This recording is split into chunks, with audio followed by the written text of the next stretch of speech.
गांव रामपुर में एक ईमानदार और मेहनती किसान रहता था। नाम था हरिदास। उसकी जमीन थोड़ी थी, आमदनी कम, लेकिन दिल बहुत बड़ा। उसका परिवार, खेत और एक सुंदर लाल रंग की गाय लाली ही उसकी दुनिया थी।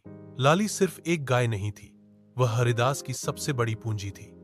सुबह दूध देती, खेत में साथ जाती, शाम को घंटी बजाते हुए लौटती। हरिदास उससे बात करता था जैसे वह इंसान हो। लाली भी उसे समझती जैसे दो पुराने दोस्त हों। एक साल गांव में भयंकर सूखा पड़ा, न बारिश न फसल। ज्यादातर किसान गांव छोड़कर शहर की ओर भागने लगे। हरिदास ने भी सोचा कि अब क्या होगा। अनाज खत्म, पैसे खत्म, अब तो लाली का चारा भी नहीं बचा। उसकी पत्नी बोली, शायद हमें लाली को बेच देना चाहिए, इससे कुछ पैसे मिलेंगे, 2 दिन की रोटी आएगी। हरिदास का दिल टूट गया, लेकिन मजबूरी थी। वह लाली को पास के हाट में ले गया। वहां एक अमीर शहर का आदमी आया जो लाली को बहुत ऊंधी कीमत देने को तैयार था। हरिदास की आंखें भर आईं। उसने लाली की आंखों में देखा, वो आंखें कुछ कह रही थी।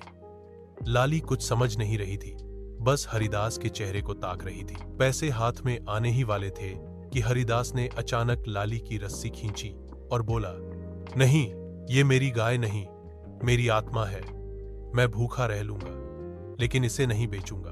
वहां खड़े लोग चकित रह गए। शहर वाला आदमी नाराज होकर चला गया। हरिदास लाली को लेकर घर लौट आया।